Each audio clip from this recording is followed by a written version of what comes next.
Hello my dears, मैं आपका अपना आरजे सर वापस लेके आया हूँ ग्रेड 10 सीबीएसई बोर्ड के बच्चों के लिए बहुत ही इंपॉर्टेंट क्वेश्चन जो इस साल के पेपर में आपको गारंटेड दिखेगा। दोनों सैंपल पेपर में ये क्वेश्चन दिया है। पहले टॉपिक का क्वेश्चन है, रियल नंबर का क्वेश्चन है how to prove that number as irrational. तो जो पहले टॉपिक के जितने भी इरेशनल नंबर प्रूव करने के क्वेश्चंस हैं उसको मैं बहुत ही आसान तरीके से 4 केसेस में डिवाइड करता हूं, जिसमें से पहला केस आज हम पढ़ने वाले हैं। पहला केस ये है कि अगर मेरे पास एक प्योर इरेशनल नंबर है √2, √3, √5, √6, √7, तो इनको हम इरेशनल नंबर कैसे प्रूव करेंगे। तो मैंने बहुत ही सिंपल सा क्वेश्चन आपके सामने लिया है कि हमें √2 नंबर को इरेशनल प्रूव करना है। तो इस क्वेश्चन को स्टार्ट कैसे करते हैं, हम इस क्वेश्चन को स्टार्ट करते वक्त एजम्पशन करते हैं कि हमें जो नंबर दिया है वो रैशनल है। तो √2 इरेशनल प्रूव करते वक्त जो पहला स्टेप है वो हमें एज्यूम करना है कि let √2 be the rational number. अब अगर कोई भी नंबर रैशनल नंबर है तो हम इसका बेसिक कंसेप्ट तो जानते हैं कि रैशनल नंबर वो होता है जो दो इंटीजर्स के रेशियो के टर्म में लिखा जा सकता है और ये दोनों इंटीजर्स एक दूसरे के कोप्राइम होने चाहिए and the denominator should not be 0। तो यहाँ पर हमने वही लिखा है कि अगर √2 को हमने रैशनल कंसीडर किया so √2 can be written as a ratio of a and b where a and b are co-prime with each other and b should not be 0। Remember that co-prime means ऐसे numbers जिनका HCF 1 है, इन numbers में कोई भी दूसरा number common नहीं होना चाहिए एक्सेप्ट 1। तो √2 को हमने लिया as a ratio of a and b। तो इसके बाद जो नेक्स्ट स्टेप है हम इसमें दोनों साइड्स का स्क्वायर करना है, जैसे कि √2 का स्क्वायर a/b इस रेशियो का स्क्वायर। तो स्क्वायरिंग बोथ साइड्स हमने लिखा √2 का स्क्वायर एज a²/b²। तो √2 का स्क्वायर आएगा 2, a²/b² की वैल्यू मिली 2। इसका मतलब क्या है, we can write down a² as 2 × b²। a² का वैल्यू हमें मिला 2 × b²। अब इसको थोड़ा ठीक से समझेंगे कि ये जो हमारा इक्वेशन है वो कहता क्या है कि a² जो है वो 2 × सम नंबर का स्क्वायर आ रहा है। a² की वैल्यू 2 के मल्टीपल वाली है, मतलब a² का 2 जो है ये फैक्टर है क्योंकि a² 2 के टेबल में आने वाला कोई नंबर है, it is in multiple of 2। तो इसलिए हमने लिखा कि जो 2 है वो किसका फैक्टर है, a² का है। 2 is a factor of a²। अगर 2 a² का फैक्टर है तो 2 a का भी फैक्टर होना चाहिए। थोड़ा सोचो, अगर 16 का फैक्टर 2 है, 16 का फैक्टर अगर 2 है तो 16 के स्क्वायर रूट का 4 का भी 2 फैक्टर होना चाहिए। 81 का अगर 3 फैक्टर है तो 81 के स्क्वायर रूट 9 का भी 3 फैक्टर होना चाहिए। तो इसी कंसेप्ट से हमने लिखा कि अगर 2 a² का फैक्टर है तो 2 हमारे a का भी फैक्टर होना चाहिए। 2 a का फैक्टर है, इसका मतलब ये है कि a can be written as 2 times c। What is c here, c can be any integer. a 2 के मल्टीपल वाला कोई नंबर है। इसके बाद हमें दोनों साइड का वापस से स्क्वायर करना है। a² आया 2c का स्क्वायर, 2c ब्रैकेट का square, so a² can be written as 4c²। पर ये जो a² है इसकी वैल्यू पहले ही हम इक्वेशन 1 में लिख चुके हैं, a² एज 2b²। तो इक्वेशन 1 में से हम a² की वैल्यू लेंगे 2b², इस ऊपर वाले इक्वेशन में जैसे ही रखेंगे 2b² आया 4c², मतलब b² बिकम्स 2c²। अब इसका मतलब सभी लोग वापस से तो जानते ही हैं कि जो b² है 2c², मतलब ये जो 2 है वो b² का क्या होना चाहिए, फैक्टर। और इसका और एक मतलब मैंने तुमको समझाया था कि अगर 2 b² का फैक्टर है तो 2 should be the factor of b also। अगर 2 b² का फैक्टर है तो 2 b का भी फैक्टर होना चाहिए। तो यहाँ पर हो क्या रहा है, 2 जो है वो a का भी फैक्टर आया, 2 ही b का भी फैक्टर आया। पर हमने तो एज्यूम किया था कि a and b कौन से नंबर्स है, रैशनल है। रैशनल नंबर मतलब ऐसे नंबर्स जिनमें 1 के अलावा कुछ भी कॉमन नहीं आना चाहिए। पर हमने जब यहाँ पर इक्वेशंस बनाए तो हमारी इक्वेशंस हमें मिल रहा है कि जो 2 है वो a and b दोनों का फैक्टर है, कॉमन फैक्टर है, मतलब a and b तो कोप्राइम नहीं रहे। पर हमने तो एज्यूम किया था √2 को रैशनल लेने के लिए हमारी कंडीशन क्या थी कि a and b should be को प्राइम, पर ए एंड बी ही को प्राइम नहीं रहे, मतलब हमारा एजम्पशन ही रॉन्ग था। ए एंड बी को को प्राइम कंसीडर करना ही रॉन्ग था, मतलब √2 रैशनल नहीं है, √2 शुड बी इर्रेशनल नंबर। तो कितनी इजी तरीके से हमने इस √2 को इर्रेशनल प्रूव किया। अभी आप लोग ट्राई कर सकते हो, √3, √5, √7 कैसा भी नंबर आने दो, स्टेप्स यही है। पिछले केस की तरह हमें 3√5 का स्क्वायर वगैरह कुछ नहीं करना है, बहुत ही सिंपल सा स्टेप है। यहाँ पर हमें बस एक साइड पे प्योर इरेशनल नंबर लाना है और बाकी सब कुछ दूसरे साइड पे शिफ्ट करना है। तो √5 हम एक साइड पे लाएंगे, 3 जो कि मल्टीप्लीकेशन में है इसको हम राइट साइड में शिफ्ट कर रहे हैं। तो आया √5 = a / 3b।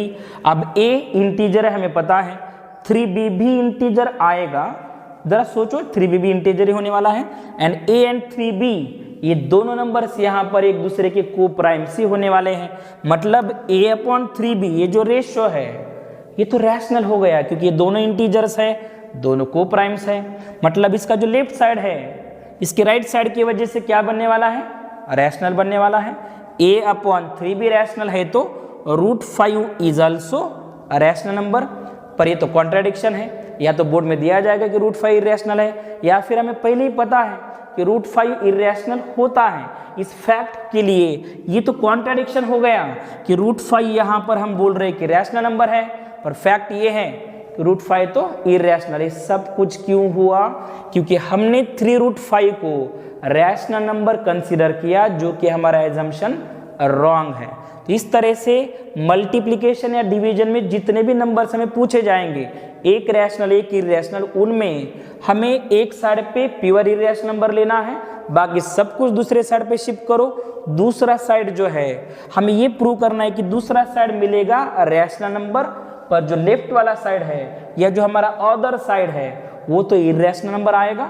तो इरेशनल नंबर रैशनल नंबर कभी भी इक्वल नहीं हो सकते हैं, तो ये हमारा कॉन्ट्राडिक्शन हमारे एजम्पशन के साथ ही होने वाला है, इसलिए हम यहाँ पर बोलेंगे कि वो नंबर्स इरेशनल हो जाएंगे। तो इस तरह से आपको कितने भी प्रॉब्लम्स देने दो, जहाँ पर एक रैशनल एक इरेशनल नंबर अगर दिया है और उनके बीच में अगर मल्टीप्लिकेशन या डिवीजन आ रहा है, तो हमें एक साइड पे इरेशनल नंबर को लेना पड़ेगा और दूसरे साइड पे सब कुछ शिफ्ट करो। दूसरी साइड बनेगी रैशनल नंबर, एक साइड बनेगी इरेशनल नंबर। तो इरेशनल नंबर और रैशनल कभी भी इक्वल हो नहीं सकते हैं। ये हो क्यों रहा है, हमारे पहले एजम्पशन की वजह से, तो हम हमारा खुद का ही एजम्पशन रॉन्ग प्रूव कर रहे हैं। होपली पहले 2 केसेस आपको बहुत ही अच्छी तरह से समझ गए इरेशनल नंबर को प्रूव करने के लिए। अभी हम जो तीसरा केस लेके आए हैं, तीसरे केस में मैं ऐसे प्रॉब्लम्स को लेता हूं जहां पर एक नंबर इरेशनल है, दूसरा रैशनल ही है, पर दोनों के बीच में एडिशन या सब्ट्रैक्शन का साइन है। सेकंड वाले केस में हमने क्या किया था, एक इरेशनल नंबर दूसरा रैशनल ही था, पर दोनों के बीच में या तो मल्टीप्लिकेशन या तो डिवीजन का साइन था। यहाँ पर एडिशन का या सब्ट्रैक्शन का साइन है। तो मैं यहाँ पर एक सिंपल एग्जांपल ले रहा हूँ। हमें अगर पूछा गया prove that 3 - √7 is irrational number, तो आगे मेंशन किया होगा बोर्ड में कि if √7 is irrational then prove that 3 - √7 as irrational. अगर दिया नहीं है और ज़्यादा वेटेज के लिए क्वेश्चन पूछा गया, तो मैं तो बोलता हूँ कि √7 को पहले इरेशनल प्रूव करो पहले वाले केस की तरह, और बाद में 3√7 को इरेशनल प्रूव करने के लिए आप ट्राई कर सकते हो। तो बाकी आपकी मर्जी है। तो अगर 3√7 को इरेशनल प्रूव करना है, तो यहाँ पर भी हम स्टार्ट उसी तरह से कर रहे हैं कि लेट 3√7 भी रैशनल नंबर। हमने फिर से एज्यूम किया कि जो नंबर इरेशनल प्रूव करना है वो रैशनल है। तो 3√7 अगर रैशनल है तो again it can be written as a/b, a and b are coprime, b can not be 0। तो फिर से यहाँ पर वही करना है, हमें यहाँ पर स्क्वायर वगैरह बिल्कुल नहीं करना है। हम एक साइड पे प्योर इरेशनल नंबर रखेंगे, बाकी सब कुछ एक साइड पे शिफ्ट करेंगे। तो √7 जो कि हमारा इरेशनल नंबर है, मैं उसको शिफ्ट करूँगा क्योंकि नेगेटिव है, तो इसलिए हम इसको शिफ्ट करेंगे दूसरे साइड पे। तो -√7 है तो हमने उधर शिफ्ट किया तो बन गया प्लस, और a/b ये पूरा रेशो हम लेफ्ट साइड में लेके आ रहे हैं तो ये बनेगा माइनस। सो बना यहाँ पर 3 - a/b = √7।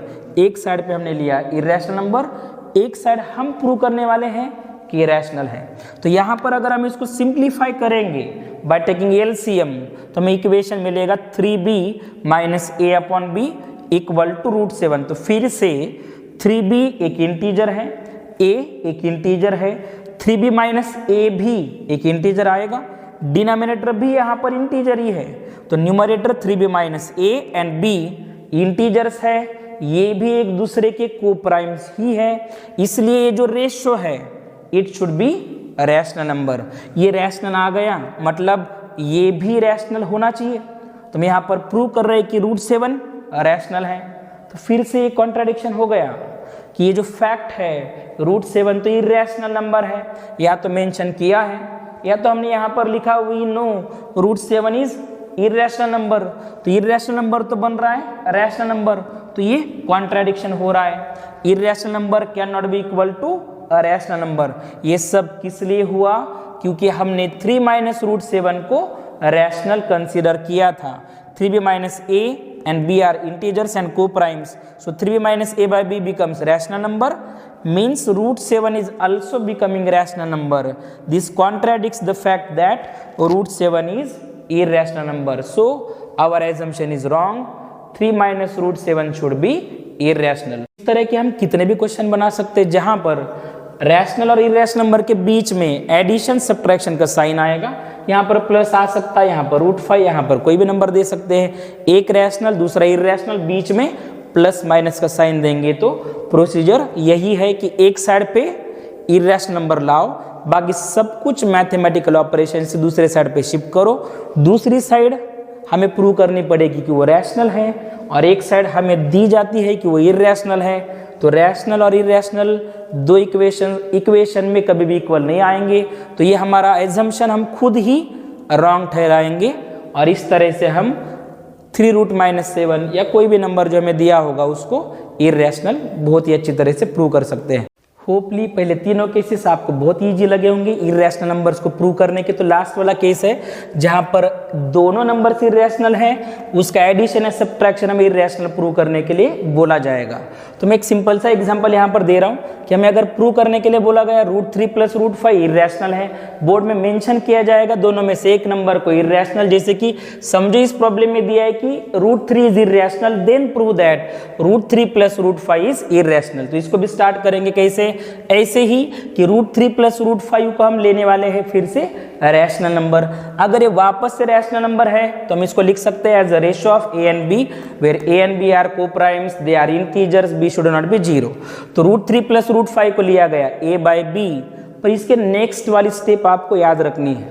अगर √3 उन्होंने इरैशनल दिया है बोर्ड में, या तुम लोग √3 को इरैशनल लेना चाहते हो, तो हमें पहले शिफ्ट उसको करना है जो इरैशनल दिया है या जो हम लेने वाले हैं कि इरैशनल है, दोनों में से एक नंबर को।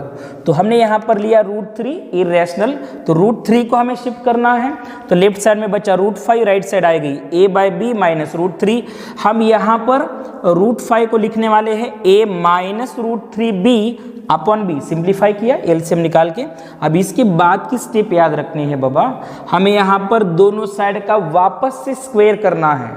तो √5 का स्क्वायर किया, राइट साइड में a minus √3b by b, इसका स्क्वायर किया, तो √5 का स्क्वायर आया a minus √3b bracket square upon b square. हमें यहाँ पर आइडेंटिटी अप्लाई करनी है a minus b bracket square, जो कि a² minus 2ab plus b square है। तो हमने इसको अप्लाई करने के बाद a² minus 2√3ab plus 3b square आया, डिवाइडेड बाय b का स्क्वायर b स्क्वायर हुआ।